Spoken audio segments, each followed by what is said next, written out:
हरे कृष्णा माता जी, कृष्णा माता जी, प्रणाम। प्रणाम माता जी। हरे कृष्णा माता जी, दंडवत प्रणाम। आपने भी प्रणाम माता जी। तो आज की कक्षा में सभी का हार्दिक स्वागत है और आप सब मुझे आशीर्वाद दीजिए कि जो मुझे सेवा दी गई है मैं इसको अच्छे से कर पाऊँ। तो मैंने आपको बोला था कि पहला चैप्टर याद करके आना है, सबको पढ़ के आना है। तो हम उसमें से कुछ क्वेश्चन आंसर पूछेंगे आपसे, ठीक है? तो बारी बारी सबको आंसर देना है, ये नहीं बस एक ही बंदा बोले और कोई बोले ही नहीं। तो सभी को आंसर देना है।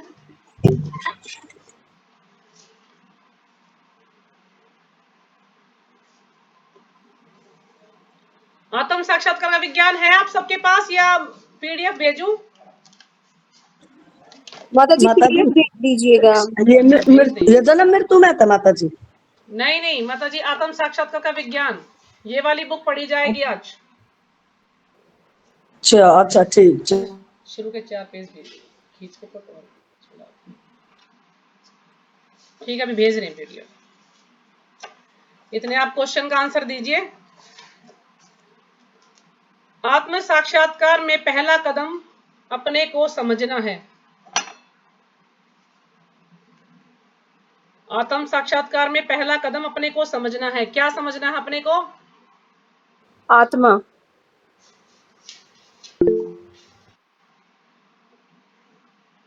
और कोई?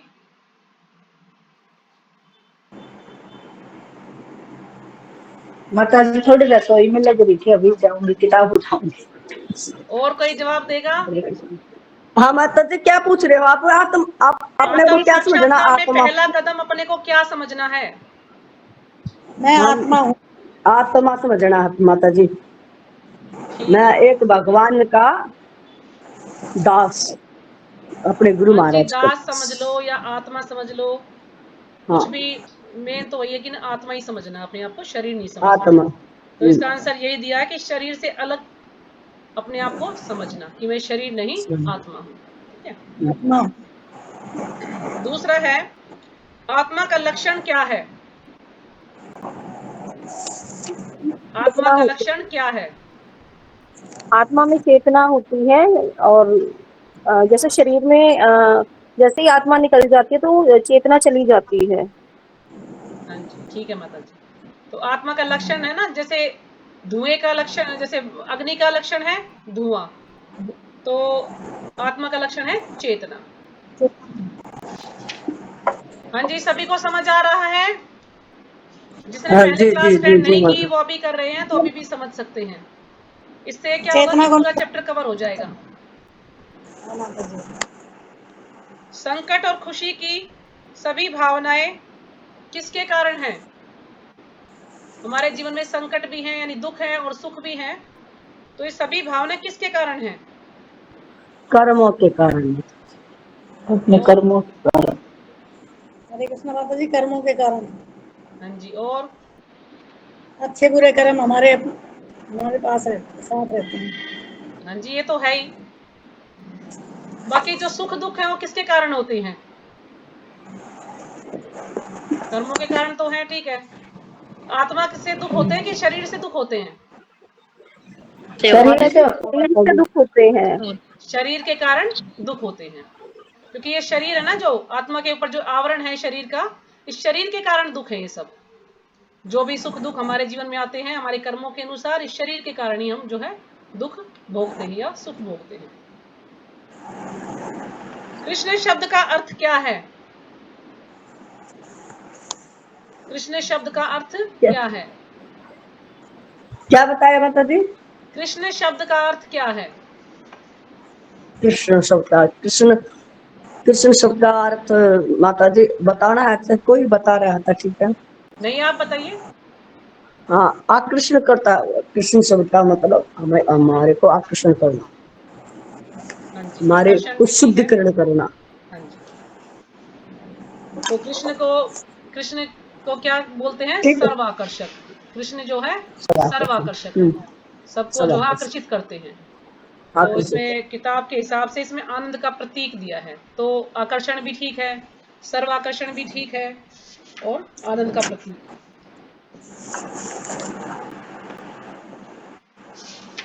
तो कृष्ण शब्द का अर्थ है सर्वाकर्षक, या कुछ भी आप आनंद भी कह सकते हैं। वेद शब्द का अर्थ क्या है? वेद शब्द का अर्थ क्या है? फिर मैंने समझ में ना आई क्या क्या वेद बताया। वेद पंखा देखिए मैं बता रही हूँ, पंखा ऑप्शन बंद दे रही हूँ। वेद शब्द का अर्थ पंखा क्या बंद कर है? दिए। इतिहास की पुस्तक, या ज्ञान की पुस्तक, मंत्रों की पुस्तक, या मौतों की पुस्तक? क्या अर्थ है वेद का, वेद शब्द का? वेद। ज्ञान की हाँ, पुस्तक। ज्ञान की हाँ जी, पुस्तक। ज्ञान की पुस्तक। तो वेद का अर्थ क्या है? ज्ञान की ज्ञान पुस्तक, क्योंकि की वेदों से पुस्तक। हमें ज्ञान प्राप्त होता है। हाँ माता जी। अपने आप को माता जी तीनों, हाँ जी बोलिए। एक फोन आ रहा है, मैं फोन कर लूँ फिर ज्वाइन करती हूँ। हाँ जी कर लीजिए, फोन कर लीजिए, नहीं तो फोन को बंद कर दीजिए ना, उनको बोलिए बाद में करें।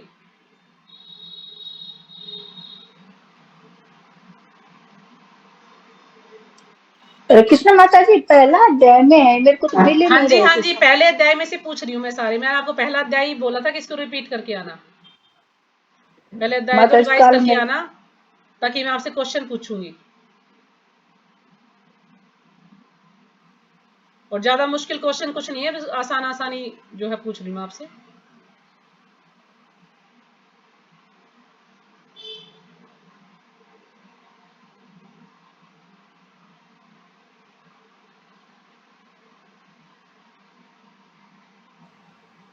चलो पूछ लीजिए माता जी।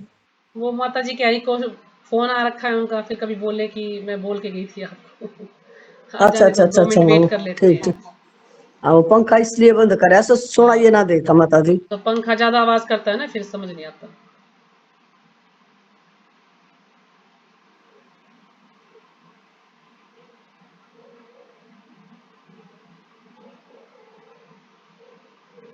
आए नहीं माता जी, मेरे ख्याल में टाइम लगेगा उनको। चलो शुरू कर, हम माता पूछते जी हैं। आप आ जाएगी वो अपना। अपने आप को तीनों गुणों से ऊपर शुद्ध डैश आध्यात्मिक स्तर में स्थिर करने के लिए कृष्ण भावनामृत की विधि स्वीकार करनी होगी। अपने आप को तीनों गुणों से ऊपर यानी शुद्ध सत्व में स्थिर करने के लिए हमें कृष्ण भावनामृत की कौन सी विधि स्वीकार करनी होगी? तो इसमें मैं ऑप्शन बता रही हूं आपको, समाधि, ब्रह्मभूत, निर्वाण या सुख।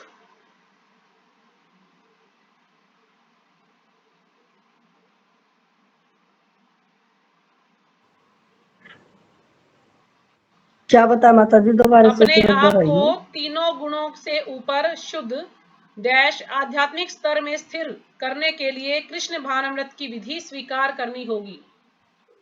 यानी हाँ, जो तीनों गुणों से प्रभुपाद ऊपर ने, उठने के लिए हमें कौन सी विधि स्वीकार करनी होगी कृष्ण भावनामृत की? हाँ, जो प्रभुपाद के जो फॉलो कर रहे हैं, हमारे जो गुरु हैं, वे जो हमारे शिक्षार्थ गुरु हैं, जो उनसे फॉलो करे, हमने वही विधि स्वीकार करनी होगी। इसका संभावना में तो बात है।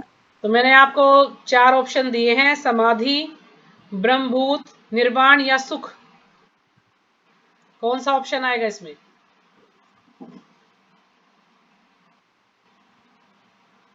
करना तो ब्रह्मबुद्धि चाहिए।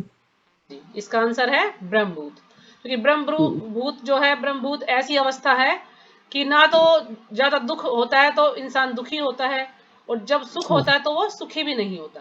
उसे होता। सुख और दुख से कुछ भी फर्क नहीं पड़ता। नहीं, वो हम्म, तीनों गुणों से ऊपर उठकर शुद्ध सत्व गुण में जो है स्थिर हो हम्म, जाता है। हम्म, ऐसी जब अवस्था आती है तो उसे किसी प्रकार का कोई भी किसी चीज से कोई लगाव नहीं होता है, वो सिर्फ भगवान में ही जो है, भगवान की भक्ति में ही लगा रहता है। तो उसको कहते हैं ब्रह्मभूत अवस्था। चेतना क्या है?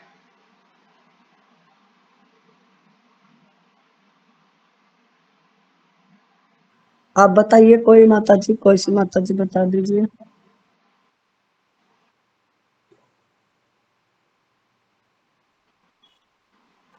हरे कृष्ण माता जी आत्मा होती है चेतना। हाँ जी, आत्मा का लक्षण हमने बताया चेतना। तो चेतना क्या है?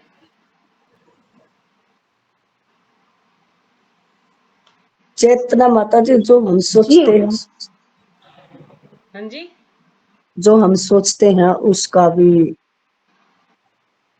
नहीं, जैसे मैंने आपको बताया था ना कि चेतना का कैसे पता लगेगा कि चेतना है।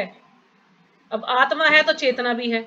जो हमारे चित्त का मार्जन करे माता जी। हाँ जी, चेतना होगी तो क्या होगा कि वो व्यक्ति सारे कार्य करेगा। जैसे कि हमें करेगा। पता लगता है ना कि अग्नि का लक्षण क्या है, पता लगा कि चेतना का लक्षण तो आत्मा बताया इसमें, ठीक है। तो चेतना क्या है, चेतना कैसे पता लगा कि चेतना है। अगर वो व्यक्ति कुछ कार्य कर रहा है सारे, तो हमें पता लगेगा कि इसमें चेतना है। और यदि चेतना नहीं होगी तो आत्मा भी नहीं होगी, तो व्यक्ति क्या होगा, बिल्कुल निर्जीव हो जाएगा, कुछ कार्य नहीं करेगा, कोई भी जो है उसके हम हाथ पैर अचेत आंख सचेत, कोई भी कार्य नहीं कर पाएगा। जैसे हम माता जी अचेत भी हो जाए और सचेत भी रहे। हाँ जी, तो चेतना का यही है कि चेतना है तो व्यक्ति सारे कार्य कर पाता है, और चेतना नहीं है कर तो पाए। वो बिल्कुल। मुर्दा है, कुछ नहीं कर पाएगा। कुछ नहीं कर पाए। जैसे कि शरीर में चेतना होगी तो उदाहरण दिया जाता है, प्रभाजी उदाहरण जैसे कि मान लीजिए कोई कमरा है, कमरे में यदि एक बल्ब है, बल्ब बंद है तो कमरे में अंधेरा है, लेकिन जैसे ही बल्ब को जलाते तो पूरे कमरे में उजाला हो जाता है। हाँ, रोशन तो उजाला ये हो जाए। हाँ, हमारे उसमें शरीर शरीर। भी ऐसा ही है, यदि चेतना है तो वो हाँ, सारे कार्य करता है, तो हमें ये समझना बिल्कुल। चाहिए कि आत्मा भी है, और चेतना हाँ, नहीं है शरीर में तो चेत आत्मा भी निकल जाती है। बिल्कुल, शरीर में चेतना तो हमारे हाथ पैर हिल डुल रहे हैं। हाँ जी, हम देख पा हमारे रहे अंग हैं, अंग बोल हिल। पा रहे हैं, हम जो है कुछ कार्य कर पा रहे हैं। हाँ। और यदि दोनों चीजें नहीं है तो हम कुछ नहीं कर पाते, तो चेतना भी हम्म। जरूरी है। चेतना नहीं है माता जी, जैसे हमारा शरीर मुर्दा है। हाँ जी। आत्मा का आकार कितना है, आप बताइए गीता माता जी, आपने एक भी जवाब नहीं दिया ना शायद। आत्मा का आकार कितना है?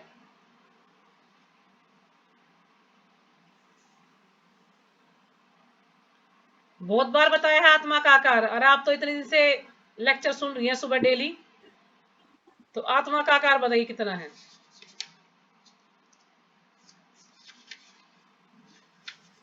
माता जी, बाल के 10,000 में भाग का छोटा सा, उसको भी और भी छोटा सा कर तो उसके समान है। कोई बाल के 10,000 के बराबर है। बाल के अग्रभाग का 10,000वां हिस्सा। हिस्सा है। हाँ जी, अगर बाकी 10 हाँ हो जी, बताते तो अग्रभाग, बहुत बाल के कहते हैं। अग्रभाग के हाँ, का 10 10,000वां हिस्सा मई। है आत्मा का आकार। इसलिए हम कोई भी यंत्र से उसको देख नहीं सकते। आत्मा का मूल स्वरूप क्या है? मूल आत्मा स्वरूप का मूल स्वरूप क्या है? सदा रहने वाला, सदा खुश रहने वाला, सुखी रहने वाला, खुश यानी रहने वाला, आत्मा का क्या सुखी रहने स्वरूप है? वाला, आनंदित रहने सदा वाला। सुखी, आत्मा हमेशा आनंदित, आनंद में रहना चाहती है। आनंदित रहने वाला। तो ये है आत्मा का मूल स्वरूप, कि वो आनंद में रहना चाहती है बस। तो सुखी जो है उसका मूल स्वरूप है। गोस्वामी का अर्थ क्या है?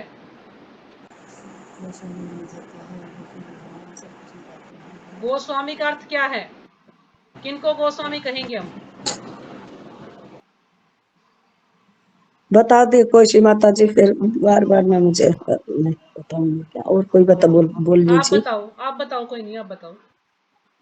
तो मैं बताऊं माता जी? हाँ जी, आप बताओ, कि कुछ लोग हाँ, नए नए जुड़े हैं ना, तो उन्हें इतना नहीं पता होगा। अच्छा आप बताओ, आप तो अच्छा। बहुत सीख। हाँ, गोस्वामी का अर्थ ये भी होगा है माता जी, जो रक्षा करते हैं, सब रक्षा करने वाले। रक्षा करने वाले।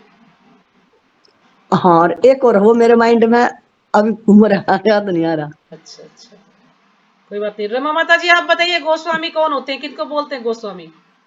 अपने गुरु महाराज को बोलते गुरु, हैं। हाँ, गुरु महाराज को भी बोलते हैं। अच्छा, और वो मतलब कैसे बने जो गोस्वामी, कैसे हम उनको गोस्वामी बोल सकते हैं? क्या किया उन्होंने हमारे जिससे वो गोस्वामी कहलाते हैं? जो छह हमारे गोस्वामी का आप भार उठाया गुरु महाराज ने, हाँ, इसलिए उनको अपना गोस्वामी महाराज बोलते हैं। हाँ, 6 गोस्वामी है, उनमें भी वे भी गोस्वामी है, नाम है, वे भी है गोस्वामी। और जो हमारे गुरु महाराज है उनने भगत प्रभुपाद ने है, वे भी गोस्वामी में यहाँ उनने भी भार उठाया भक्ति का। और अच्छा अपने अच्छा। गुरु महाराज से उनने भी कमलेश माता जी, आप सिखा रहे हैं। बताएंगे गोस्वामी किन्हें कहते हैं? हरे कृष्ण माता जी, नहीं पता मेरे को तो। अच्छा, इसका मतलब ये है कि आप काम करते करते सुनते हैं, बैठ के नहीं सुनते हैं। नहीं माता जी, अब तो बैठ के ही सुन रही हूँ, पर नहीं पता। गोस्वामी का अब अर्थ है माता जी, गो का अर्थ है, गो का अर्थ है इंद्रियां, और स्वामी का अर्थ है इंद्रियों को वश में करने वाला। तो गोस्वामी का अर्थ हुआ जो कि इंद्रियों हाँ को ये भी, वश में कर सकता है, हाँ जिसकी इंद्रियां ये भी उसके है वश में माता है, जी। उसको हम गोस्वामी बिल्कुल। कहेंगे। तो हाँ जो भी बिल्कुल। हमारे षड गोस्वामी हैं उन्होंने अपनी इंद्रियों को वश में किया था, ऐसे भी आप बोल सकते हैं। जो हमारे गुरु महाराज हैं उनकी इंद्रियां भी उनके कंट्रोल में है।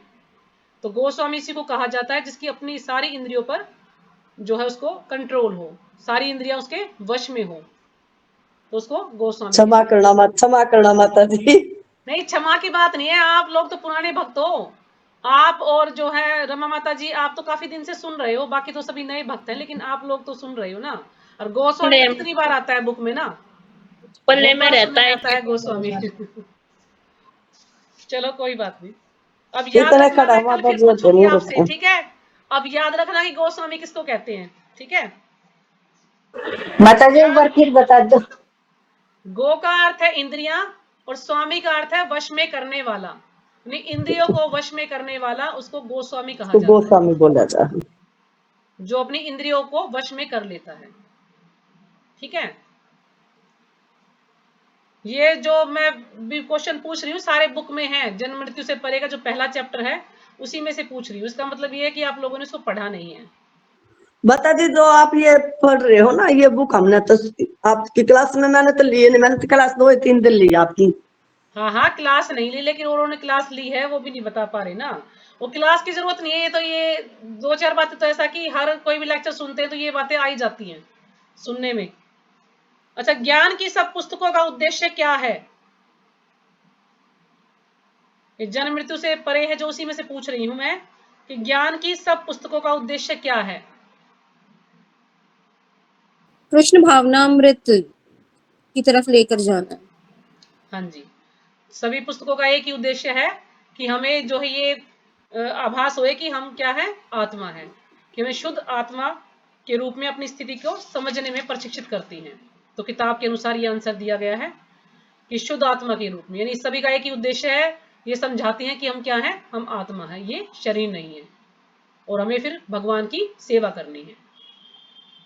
तो उसी में के बारे में हमें ज्ञान देती है। अच्छा, वास्तविक भोक्ता कौन है? वास्तविक भोक्ता भगवान। कौन है? भगवान। भगवान। हाँ, ये तो सभी बता देंगे। तो वास्तविक भोक्ता कौन है? भगवान। और हम क्या हैं? भोग्य, भोगे जाने वाले। तो भगवान ही भोगता है और हम उनके द्वारा भोगे जाते हैं। तो ठीक है, अब हम आत्म साक्षात्कार विज्ञान शुरू करते हैं। आपको पीडीएफ भेज दिया गया है, आप सब निकाल लीजिएगा।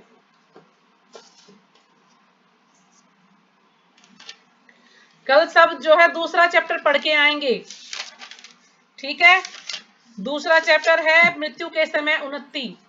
माता जी उस दिन बताई कौन है आपने, तो मैं यो बुक आप पढ़ आए लूंगी कहाँ आप। माता जी, 2 दिन से क्लास ही कहाँ ले रहे हो आप? कल ही तो बताया मैंने टेस्ट के लिए कि ओरल टेस्ट अभी मैं लेंगी मैं। अभी मैं कहूंगी तो लगी नहीं बुक। कोई बात नहीं, अभी कल आप जो है मृत्यु के समय उन्नति, ये जन्म मृत्यु से परे का दूसरा चैप्टर है, ये सब पढ़ के आना। मैं इसमें से क्वेश्चन आंसर पूछूंगी आप सबसे, ठीक है? अच्छा, जो यो मृत्यु, जन्म मृत्यु का चैप्टर पढ़ना है? नहीं, अभी तो पढ़ूंगी, आत्म साक्षात्कार का विज्ञान पढ़ूंगी अभी तो मैं, लेकिन याद नहीं। करके आना, आपको क्वेश्चन आंसर पूछूंगी मैं।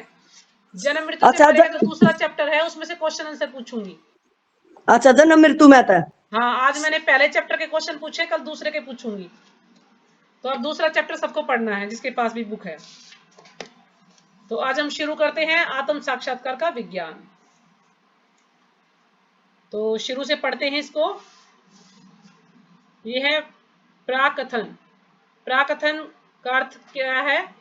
परिचय, इंट्रोडक्शन। तो इसमें जो है मुकुंद दास हैं, प्रपात जी के डिसाइपल हैं, प्रपात जी के शिष्य हैं। तो उन्होंने ये जो है बुक लिखी है, और वो बता रहे हैं कि प्रपात जी से जब मिले थे तो प्रपात जी के साथ जब वो रहे कुछ समय, तो उनके सारी जो भी उनके साथ जो भी घटनाएं घटी उनके बारे में वो सब कुछ बता रहे हैं कि प्रपात जी कैसे थे और कैसे उन्होंने जो है इस्कॉन की स्थापना की। तो सब कुछ इसमें बता रहे हैं। तो ये शुरू में इसको बोलते हैं इंट्रोडक्शन, उसके बाद फिर प्रस्तावना आएगी, फिर से चैप्टर शुरू होगी।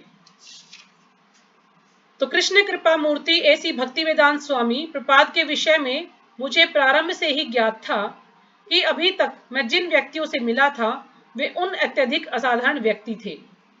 कि वो जो है काफी जो है भक्तों से, स्वामियों से मिला होगा, लेकिन प्रभुपाद जी जो है उनमें से बिल्कुल ही अलग ही थे, एक असाधारण व्यक्ति थे, यानी वो साधारण मनुष्य नहीं थे, असाधारण व्यक्ति थे, बिल्कुल अलग थे सबसे। सन 1966 की ग्रीष्म ऋतु में न्यूयॉर्क नगर में स्वामी जी से मेरी प्रथम भेंट हुई थी। तो प्रभुपाद जी जो है 1966 में न्यूयॉर्क गए थे, 1965 में न्यूयॉर्क गए थे प्रभुपाद जी सितंबर के महीने में, और 1966 में उनकी जो है उनसे मुलाकात हुई मुकुंद दास से। एक मित्र ने मुझे एक वृद्ध भारतीय स्वामी द्वारा लोअर मैनहट्टन की बावरी में प्रवचन सुनने के लिए आमंत्रित किया था। हरे कृष्ण अब माता जी। हाँ जी, मेरे पास तो ये आत्मा का प्रवास है, वो कौन है आप? वो अलग है, वो आत्मा अलग है का। माता जी। कोई नहीं, आपको पीडीएफ भेज दिया ना, आप व्हाट्सएप पे निकाल के देख लीजिएगा। तो उनके एक मित्र थे, उन्होंने उनको जो है वहां पर प्रवचन में बुलाया था, स्वामी जी का, प्रभुपाद जी का प्रवचन सुनने के लिए उन्होंने उनको बुलाया था। ये वहां की जगह है लोअर मैनहट्टन की बावरी, ये वहां जो स्थान है उसका नाम है। इस उत्सुकता से परिपूर्ण होकर मैं वहां गया और काले रंग से पुती एक सीढ़ी से ऊपर चढ़ा। तो दोस्त के कहने के बाद फिर वो जो है वहां पर जाते हैं प्रवचन सुनने के लिए, और काले रंग की पुती एक सीढ़ी है, उससे वो जो है ऊपर जाते हैं। जैसे जैसे मैं ऊपर चढ़ता गया, एक घंटी के समान लययुक्त ध्वनि तेज और स्पष्ट होती गई। जैसे जैसे ऊपर चढ़े तो एक अलग ही ध्वनि उनको सुनाई दी, जो कि पूरे लय में उसको गाया जा रहा था, और उस समय प्रभुपाद जी क्या कर रहे थे, कीर्तन कर रहे थे। अंततः मैंने चौथी मंजिल पर पहुंचकर द्वार खोला और वहां मैंने स्वामी जी को पाया। मैं जिस स्थान पर खड़ा था वहां से लगभग 50 फीट दूर एक लंबे व अंधेरे कक्ष के दूसरे कोने में एक छोटे से मंच पर वे बैठे थे। तो कमरे में काफी अंधेरा था और प्रभुपाद जी एक छोटे से मंच पर बैठे थे, क्योंकि प्रभुपाद जी के पास इतने पैसे नहीं थे कि वो अच्छा कमरा खरीद पाए, तो जैसा उन्हें मिला वो उसी में जो है संतुष्ट थे। क्षीण प्रकाश में उनका मुख और केसरिया रंग की पोशाक चमक रही थी। क्षीण प्रकाश, बिल्कुल हल्का सा प्रकाश था, उन्होंने जो है केसरिया रंग के कपड़े पहने थे, और उनका मुख जो है काफी, उनके मुख पर भी तेज था। वे वृद्ध थे और मुझे अवस्था में लगभग 60 वर्ष के लगे। मुकुंद दास को वो 60 वर्ष के लगे, जबकि उस समय प्रभुपाद जी की उम्र 70 वर्ष थी, क्योंकि 69 की उम्र थी प्रभुपाद जी जब प्रभुपाद जी विदेश गए थे 1965 में, और उनको मिले वो 1966 में, तो 70 साल की उम्र थी प्रभुपाद जी की। वे पालथी मारे ऊर्ध्वासन की भव्य मुद्रा में बैठे थे। उनके मुंडित सिर, उनके तेजस्वी मुखमंडल और लाल श्रृंग कौर फ्रेम के चश्मे के कारण वे एक तपस्वी साधु के समान प्रतीत हो रहे थे। तो उनके जो है सर पर बाल नहीं थे, उन्होंने सिर मुंडवा रखा था, और उनका जो तेजस्वी जो मुखमंडल था काफी तेज उस पर दिखाई दे रहा था।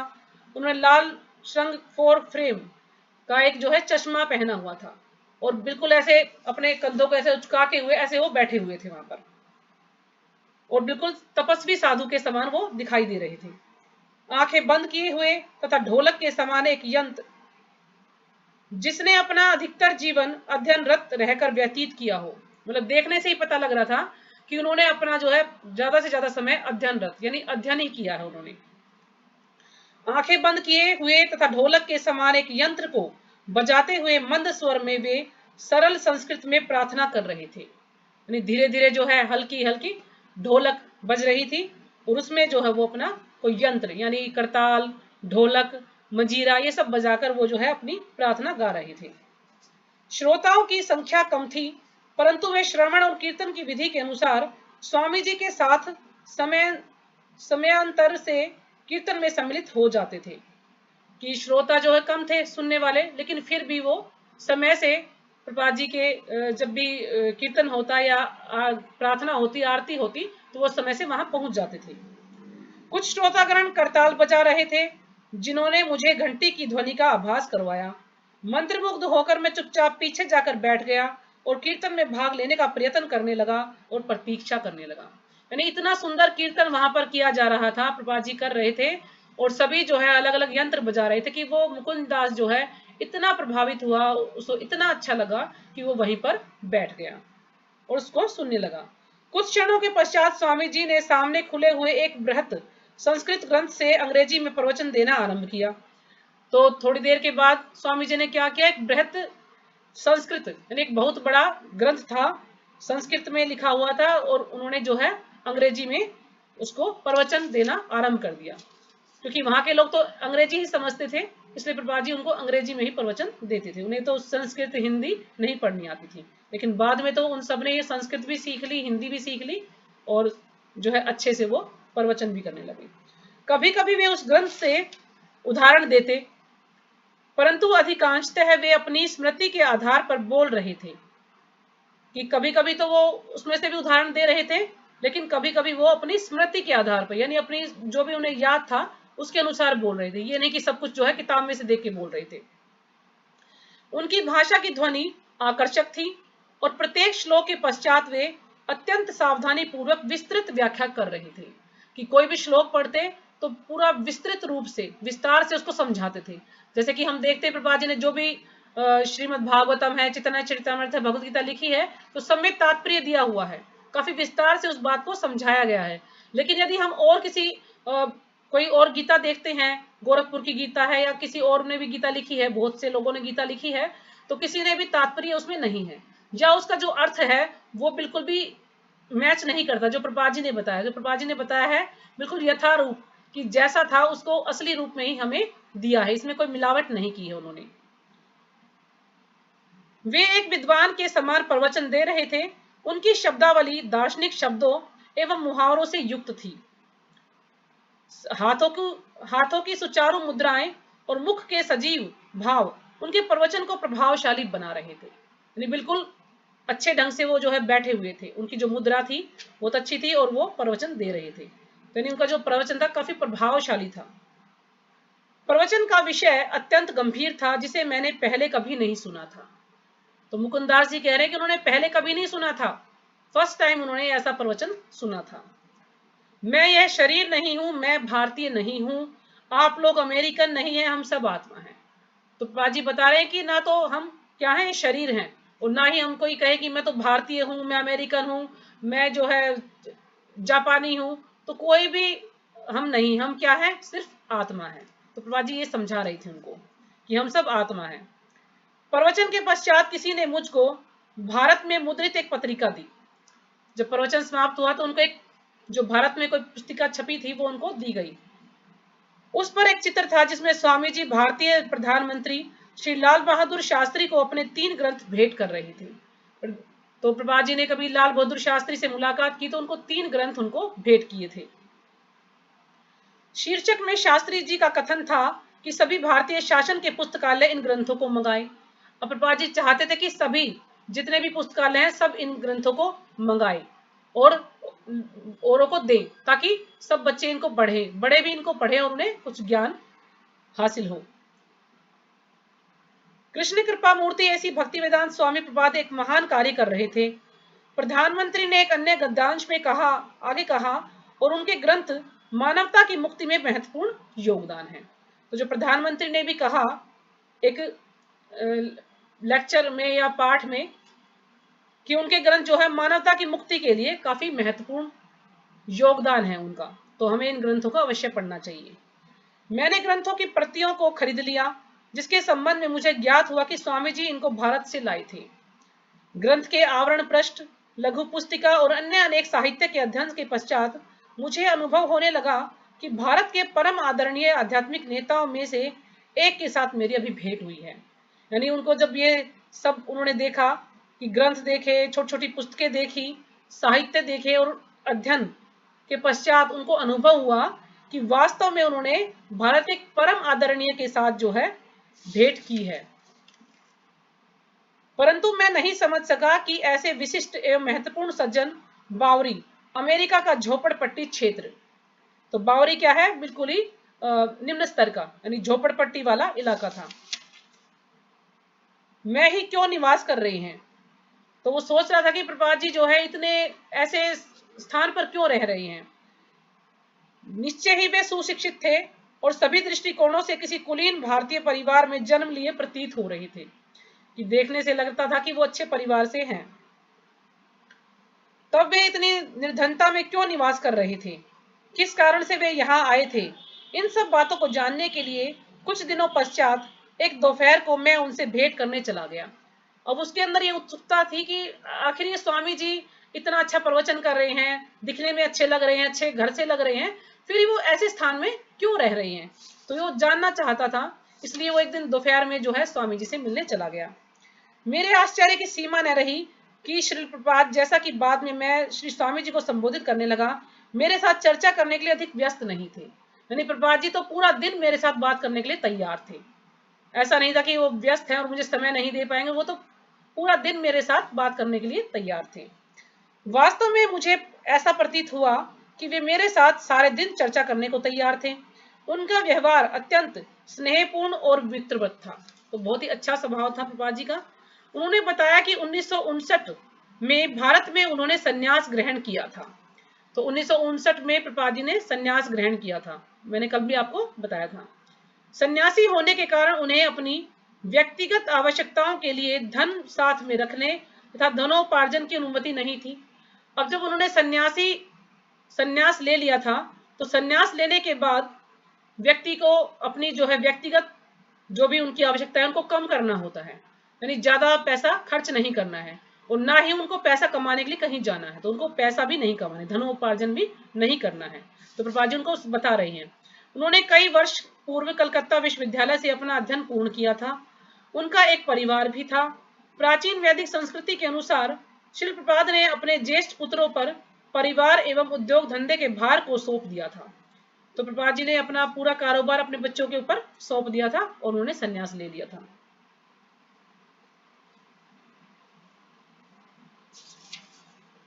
संन्यास लेने के पश्चात एक पुराने पारिवारिक मित्र के माध्यम से उन्होंने एक भारतीय मालवाहक जलयान सिंधिया स्टीमशिप कंपनी का जलदूत पर निःशुल्क यात्रा की व्यवस्था कर ली थी। तो प्रपात जी जो है इतने उनके पास पैसे भी नहीं थे कि वो मालवाहक जो जलयान है उसकी फीस दे पाए। तो जो उनकी जो मालिक थी उनसे ही प्रपात जी ने रिक्वेस्ट की कि आप प्लीज मुझे जो है वहां पर ले चलिए। शायद उनका नाम था मोरारजी, कुछ ऐसा नाम था उनका, पूरा नाम मुझे अभी याद नहीं आ रहा। तो उन्होंने उनको मना भी किया कि नहीं नहीं स्वामी जी आप, मोरारजी देसाई था माता जी, मोरारजी देसाई था ना शायद। तो उन्होंने कहा था कि आप जो है आपकी एज ज्यादा है तो आप वहां सहन नहीं कर पाएंगे, तो आप जो है मत जाइए। लेकिन प्रभात जी ने जिद पे अड़े रहे और कई दिन उनके चक्कर लगाए ऑफिस के और वहीं बैठे रहे कई घंटे तक कि मुझे जाना है, कुछ नहीं होगा तुम मुझे भेज दो। तो अब वो उनके आगे बिल्कुल ज्यादा प्रार्थना करने लगे, उनको बोलने लगे। तो वो मोरारजी देसाई ने कहा ठीक है प्रभात जी, आप नहीं मानते तो आप ठीक है जा सकते हैं। तो वो फिर उनके साथ उनको जाने के लिए देती हैं। वो चले जाते हैं मालवागे और वहां पर उनको 3 बार अटैक आता है प्रभात जी को, लेकिन भगवान की कृपा है तो वो वहां पर ऐसे ही ठीक हो जाते हैं। और आजकल किसी को अटैक आ जाए तो हॉस्पिटल में उसको एडमिट कराना पड़ता है, काफी दिन उसका इलाज चलता है जब जाके वो ठीक होते हैं, और जरूर नहीं है ठीक होते भी हैं। लेकिन भगवान की कृपा थी तो प्रभात जी को भगवान ने दर्शन भी दिए और फिर प्रभात जी जो है उनको अटैक आया तो वहीं पर वो ठीक हो गए थे। सितंबर सन 1965 में उन्होंने मुंबई से बोस्टन के लिए जलयान से यात्रा की थी। उनके पास केवल $7 के बराबर मूल्य के रुपए थे। अब यहाँ के 40 रुपए और वहां के $60 के बराबर ही पैसे थे। ग्रंथों से भरा एक संदूक एवं कुछ वस्त्र थे। पूरा ग्रंथों से भरा हुआ एक संदूक था और कुछ थोड़े से वस्त्र थे, 1-2 जोड़ी उनके पास कपड़े थे। उनके आध्यात्मिक गुरु श्री भक्ति सिद्धांत सरस्वती ठाकुर ने उनको यह भार सौंपा था कि वे भारतीय वैदिक शिक्षाओं का अंग्रेजी भाषी विश्व में प्रचार करें। क्योंकि प्रभुपाद जी ने भक्ति सिद्धांत सरस्वती महाराज ने पहली नजर में प्रभुपाद जी को देख लिया था कि ये जो है प्रचार कर सकते हैं, क्योंकि इनको इंग्लिश भी काफी अच्छी थी उनकी। तो उनको शुरू में ही बोल दिया कि क्यों नहीं आप अंग्रेजी भाषा में जाकर प्रचार करते पाश्चात्य देशों में। और फर्स्ट मीटिंग में ही जो है उनको पहचान गए थे, क्योंकि प्रभुपाद जी उस समय इतना उनको जानते भी नहीं थे। तो उन्होंने हाँ भर ली थी। ठीक है। और बताया जाता कि भक्ति सिद्धांत सरस्वती महाराज की भी इंग्लिश इतनी हाई फाई इंग्लिश थी कि जो अंग्रेज थे, अंग्रेजों को भी डिक्शनरी देखनी पड़ती थी उनका अर्थ समझने के लिए। तो इतनी हाई फाई इंग्लिश थी भक्ति सिद्धांत सरस्वती महाराज की भी। यही कारण था कि वे 69 वर्ष की अवस्था में अमेरिका आए थे। शिल प्रपाद ने मुझसे कहा कि वे अमेरिकन लोगों को भारतीय संगीत, पाक कला, भाषाओं एवं विभिन्न प्रकार की कलाओं के विषय में शिक्षित करना चाहते हैं।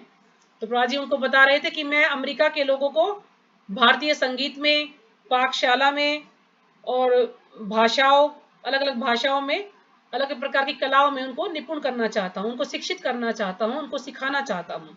उनकी चर्चा सुनकर मुझे कुछ आश्चर्य हो रहा था, क्योंकि जब प्रभुपाद जी वहां पर गए थे तो कुछ लोगों ने कहा था कि आप यहाँ क्या करने आए हैं। तो प्रभुपाद जी ने कहा कि तुम सब कुछ हमारे देश से सब कुछ लूट कर ले आए हो, लेकिन जो असली चीज थी वो तुम छोड़ आए, तो वही मैं तुम्हें देने आया हूँ। और वो असली क्या चीज क्या है? भगवान से, भगवान का ज्ञान, भगवान के बारे में ज्ञान, भगवान से तुम्हारा क्या संबंध है, वो सब मैं तुम्हें बताने के लिए आया हूँ।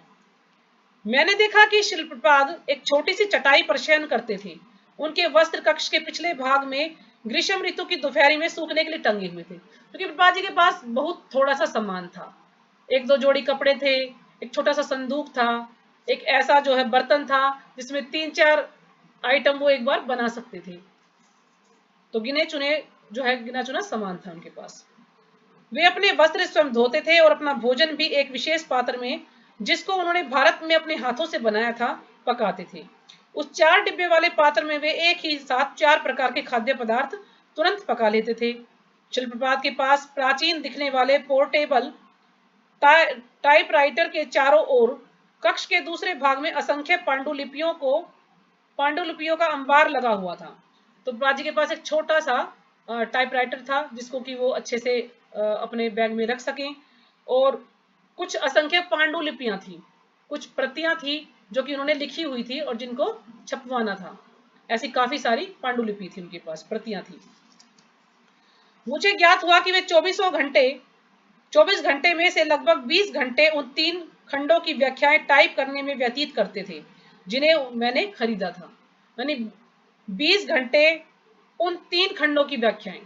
तो देखिए 20 घंटे प्रभुपाद जी कार्य करते थे, सिर्फ 2 घंटा वो सोते थे।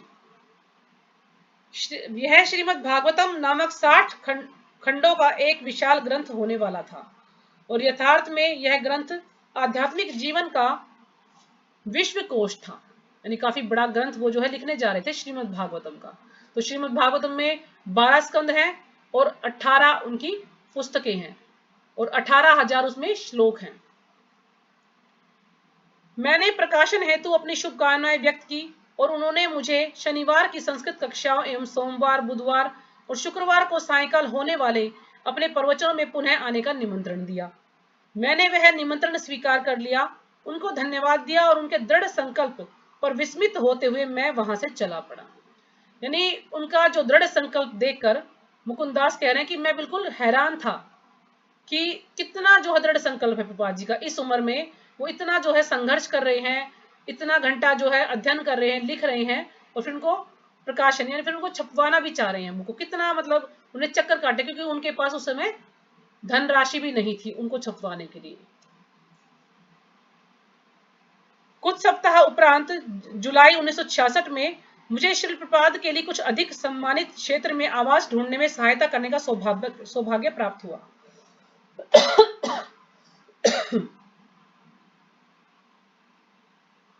अब मुकुंदास जी चाहते थे कि प्रपाद जी के लिए कोई अच्छी सी जगह जो है ढूंढी जाए ताकि उसमें प्रपाद जी आराम से रह सके। तो वह निवास स्थान 2nd एवेन्यू पर था। कुछ मित्रों ने और मैंने किराए पर एक भूतल कक्ष यानी एक नीचे सड़क के आसपास में कोई मकान था, वो उन्होंने लिया स्टोर फ्रंट, एवं उसी भवन के छोटे दालान के पिछले भाग में दूसरी मंजिल पर स्थित एक और मकान किराए पर ले लिया।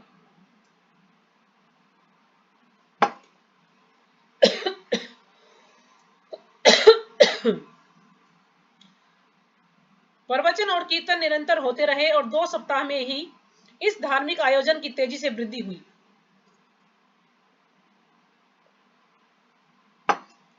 और बढ़ते हुए जनसमूह ने उस मकान और स्टोर फ्रंट, जो एक मंदिर का रूप ले चुका था, के किराए की व्यवस्था कर दी।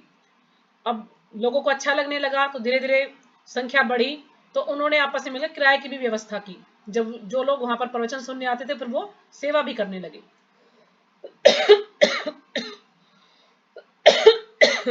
और कुछ दान भी करने लगे ताकि जो है किराए की व्यवस्था की जा सके। अब शिल प्रपात अपने अनुयायियों को हरे कृष्ण पत्रिकाओं के मुद्रण और वितरण का निर्देश दे रहे थे और एक रिकॉर्ड कंपनी के स्वामी ने उन्हें हरे कृष्ण कीर्तन के लॉन्ग प्ले रिकॉर्ड का निर्माण करने के लिए आमंत्रित किया था। किसको रिकॉर्ड किया जाए सीडी वगैरह उसकी जो है बनाई गई।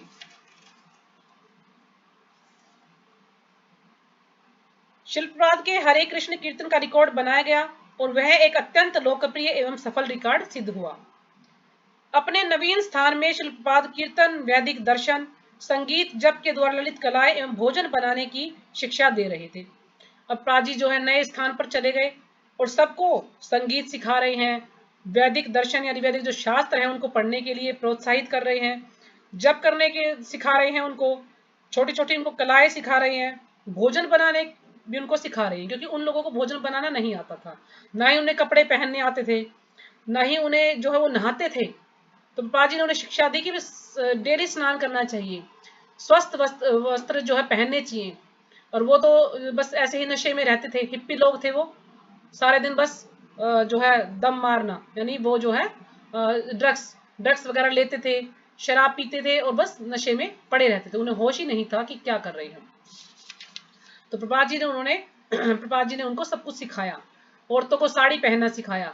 प्रभु जी को इतने लंबे लंबे बाल थे उनके सबके बाल कटवा दिए कि आप सब बाल जो है हेड शेव कीजिए और तिलक लगाइए, धोती कुर्ता पहनिए, ये सब उन्होंने किया। उन्होंने सदा ही अपने उदाहरण द्वारा शिक्षा दी। फलस्वरूप मैंने अपने जीवन में सर्वश्रेष्ठ शाकाहारी भोजन का आस्वादन किया। शिल प्रपात स्वयं ही उसका वितरण करते थे। यानी जो मुकुंद दास वो कह रहे हैं कि पहली बार उन्होंने ऐसे भोजन का आस्वादन किया, क्योंकि वहां पर तो क्या खाया जा रहा था, मांस ही ज्यादा खाते थे लोग, उन्हें तो सात्विक भोजन की कोई स्वाद के बारे में कुछ पता ही नहीं था। और प्रपात जी ने उनको जो है डेली प्रपात जी भोजन पकाते, अकेले ही बनाते, खिलाते, अकेले ही बर्तन साफ करते और मिठाई भी बनाते और गुलाब जामुन ज्यादा प्रपात जी बनाया करते थे। यानी गुलाब जामुन जब खाते तो उन्हें बड़े अच्छे लगते थे क्योंकि उन्होंने अपने जीवन में पहली बार ऐसी मिठाई खाई थी। तो प्रपात जी के गुलाब जामुन को बोलते कि टाइम बम है, यानी गुलाब जामुन खा खा के लोग भक्त बन गए हैं, तो इसलिए टाइम बम का नाम दिया गया उसको। भोजन में प्राय चावल, सब्जी, रोटी एवं दाल सम्मिलित होते थे। भोजन में मसाला डालने, पकाने के माध्यम, घी का तथा पकाते समय ताप का ध्यान रखना एवं अन्य दूसरी सावधानियों के फलस्वरूप भोजन में ऐसा स्वाद प्राप्त होता जैसा मुझे पूर्व में कभी नहीं हुआ था। यानी इतने अच्छे ढंग से बाजी घी में और बिल्कुल जो तापमान यानी गैस को बिल्कुल देखते भी कम ज्यादा हिसाब से उसको खाने को पकाते थे। तो ये जो स्वाद था, कह रहे हैं कि पहली बार मतलब पूर्व में यानी पहले कभी ऐसा उन्होंने स्वाद नहीं चखा था, उन्हें इसका कोई ज्ञान ही नहीं था कि उन्होंने पहले भी कभी ऐसा खाना खाया था। इस प्रसाद भगवान की दया के संबंध में सभी लोग मुझसे पूर्ण रूपेण सहमत थे।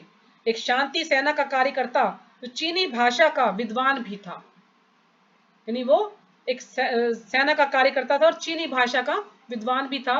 शिल प्रपात से प्राचीन भारतीय शैली में चित्रकारी सीख रहा था। उसके कुछ नए चित्रों की गुणवत्ता देखकर भी मैं विस्मित था। यानी कोई दूसरे व्यक्ति के बारे में बात कर रहे हैं कि वो चीनी था और वो सेना में कार्यरत था और वो प्रपात जी के संग में आकर प्रपात जी चित्रकारी सीख रहा था और उसके कुछ नए चित्रों की गुणवत्ता देखकर मैं विस्मित था। यानी उसके चित्र जो है इतनी अच्छी जो है क्वालिटी थी चित्रों की, बहुत अच्छे से वो जो है चित्र बना रहा था।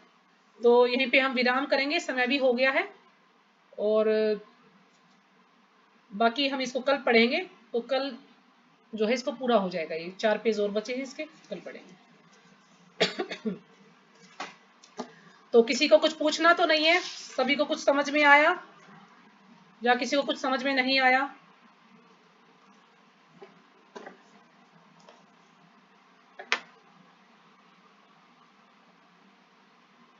कोई हाँ ना कुछ जवाब ही नहीं दे रहा, बहुत ऐसा लग रहा है जैसे परिवारों से बात कर हरे रही है। कृष्णा, बहुत अच्छे से समझाया आपने माता जी। हरे कृष्णा माता जी, समझ आ गया। माता जी ये जनक मृत्यु में ही है क्या? हाँ जी, ये आत्म साक्षात्कार विज्ञान पढ़ा रही माता जी। आपने लेट ज्वाइन किया, आप इतना लेट क्यों आए आज?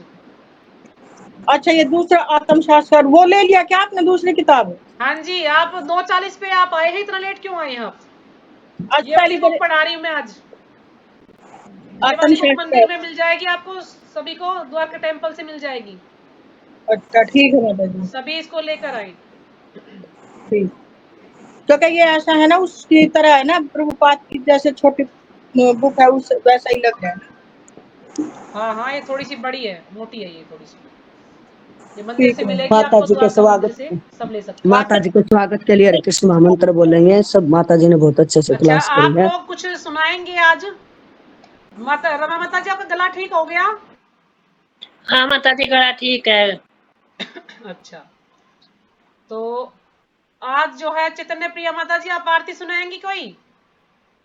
क्या सुनाऊं माता जी? कोई भी आरती सुनाओ, आप नरसिंह आरती सुनाओ। अच्छा, और थोड़ा कोशिश कीजिए आप टाइम से आए। कृष्ण भगवान की जय, शिल प्रपात गोस्वामी महाराज की जय। नमस्ते नरसिंहाय प्रहलाद लाद दाई, हिरण्यकाशी पूर्वजः श्रीलङ्कानपालाय, तो नरसिंह परितो नरसिंह, यतो यतो यामि ततो नरसिंह, भजे नरसिंह हृदये नरसिंह, नरसिंहमदिं शरणं पते, तब कर कमल बरे नाथा, अद्भुत सिंह दलिता हिरण्यकश्यपु तनु भृंगा, केशवधृता नरहरि रूपा, जय जगदीश हरे, जय जगदीश हरे, जय जगदीश हरे। नरसिंहदेव नरसिंहदेव नरसिंहदेव जय नरसिंहदेव जय। प्रहलाद महाराज, प्रहलाद महाराज, भक्त प्रहलाद जय भक्त। बोलिए गुरुदेव की जय, नरसिंह भगवान की जय, शिरोमणि प्रहलाद महाराज की जय। हरे कृष्णा माता जी, श्रीपाद गोस्वामी महाराज। बहुत बहुत गोपाल धन्यवाद माता जी। बड़ी सुंदर आरती आपने गाई, आपका बहुत बहुत धन्यवाद। तो सभी माता जी का धन्यवाद करेंगे अनम्यूट करके, हरे कृष्ण महामंत्र बोल के। हरे कृष्णा हरे कृष्णा कृष्णा कृष्णा कृष्ण हरे कृष्ण हरे, हरे हरे हरे रामा हरे राम रामा राम रामा राम हरे राम हरे। राम हरे बहुत हरे। अच्छी आरती चैतन्य सुनाई प्रिय माता जी माता ने। जी की तो जय। आप सब जो है ऐसे ही आरती गाने का प्रयास कीजिए। आपने देखा ना कि टोन सेम, जो बात की तरीका वो सीखिए। जैसे अनीता माता जी, अचला माता जी, आप भी आरती करती हैं, लेकिन जो टोन है वो थोड़ी सी आपकी भी ऐसी नहीं है, तो थोड़ा सा आप जी जी कोशिश जी, कीजिए माता जी, करूंगी करूंगी। है ना। तो YouTube से सुन के भी आप जो है कर सकते हैं, क्योंकि YouTube डेली जो है मंदिर से आरती होती है तो YouTube पे आती है, तो उसको सुन के भी आप सीख सकते हैं। तो थोड़ा सा लहजा यानी थोड़ी सी टोन उसमें आनी चाहिए कि हम आरती गा रहे हैं, ऐसा लगता है जैसे कुछ अलग ही गा रहे हैं ना, कई बार तो सही नहीं लगता। तो सभी सीखने का प्रयास कीजिए। तो ठीक है, अभी समय ज़्यादा हो गया है, आज 10 बजने वाले हैं, तो यहीं पे विराम करते हैं। और कल जो है समय से सब आइएगा 9 बजे, ताकि सबको पूरा लाभ इसका मिल सके क्लास का। अगर आप लेट आएंगे तो कोई ज़्यादा आपको लाभ नहीं मिल पाएगा इसका, क्योंकि हाँ जी माता जी, आप लेट आए हैं, तो कल हम दूसरे चैप्टर के क्वेश्चन आंसर पूछेंगे, जन्म मृत्यु से परे का जो दूसरा चैप्टर है, तो आप याद जी करके आए, क्योंकि आज मैंने पहले चैप्टर के क्वेश्चन आंसर पूछे थे, आप लेट आए थोड़ा, ठीक है ना। तो कल मेरे दूसरे पास है चैप्टर भी के तो नहीं, पूछेंगे। माता जी पता है। हाँ जी, किताब भी, आध्यात्मिक, हाँ जी, मृत्यु ये के समय किताब तो उन्नति, नहीं। जन्म मृत्यु से परे ना, मृत्यु के समय उन्नति, तो इसी में से दूसरा जो चैप्टर है उसके क्वेश्चन पूछूंगी मैं आपसे, सभी से ठीक मिलकर, है। ठीक है। तो यहीं पे विराम करते हैं। वांछा कल्पतरुभ्यश्च कृपा सिंधुभ्य एव च पतितानां पावनेभ्यो वैष्णवेभ्यो नमः। जो तो सभी का बहुत बहुत धन्यवाद। प्रणाम माता जी। सभी को प्रणाम माता जी। की जय। धन्यवाद। बहुत बहुत धन्यवाद माता जी आपका जो आपने धन्यवाद।